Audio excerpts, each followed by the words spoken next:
Hi every one, 12th எக்ஸாம்ஸ்லாம் முடிச்சாச்சு. அடுத்து எங்கே படிக்கலாம், என்ன படிக்கலாம்னு ஒரு பிக் கன்ஃபியூஷனாக இருப்பீங்க. நார்மலான கோர்சஸ் எனக்கு வேண்டாம், நான் இன்னோவேட்டிவான கோர்சஸாக பார்க்குறேன் அப்படின்னா நீங்கள் கண்டிப்பாக arts college of science and டெக்னாலஜியை விசிட் பண்ணி பார்க்கலாம். Especially aviation course.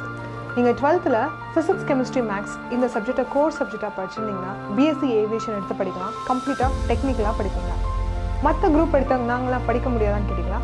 கண்டிப்பாக படிக்கலாம். நீங்கள் ஹிஸ்ட்ரி, ஒகேஷன் குரூப்பு, இந்த மாதிரி காமர்ஸ் குரூப், இந்த மாதிரியான குரூப்ஸ் எடுத்திருந்தாலும் நீங்கள் படிக்கலாம். பிபிஏ ஏர்லைன் ஏர்போர்ட் மேனேஜ்மெண்ட் படிக்கலாம். ஏவியேஷன் கோர்ஸ் படிக்கலாம் அப்படின்ட்டு முடிவு பண்ணதுக்கப்புறம் எங்கே படிக்கணும் அப்படிங்கிறது ரொம்ப முக்கியம். ஸோ அசட் காலேஜில் பொறுத்த வரைக்கும் 100% பிளேஸ்மெண்ட் ரெக்கார்டுக்கு ப்ரீவியஸ் வீக்கில் நாங்கள் 100% பிளேஸ்மெண்ட் ரெக்கார்டை செலிப்ரேட் பண்ணோம். ஸ்டூடெண்ட்ஸ்லாம் டாப் ஏர்லைன் கம்பெனிஸில் ப்ளேஸ் ஆகிருக்காங்க. Second thing, IVs. நம்ம தியரிட்டிக்கலாக படிக்கிறத விட ப்ராக்டிக்கலாக படித்து அங்கே நம்ம என்ன மாதிரியான ஆப்ரேஷன்ஸ் இருக்குது அப்படிங்கிறத விசிபிளாக பார்க்குறப்ப நமக்கு இன்னும் கொஞ்சம் நாலேஜ் வந்து கிடைக்கும்.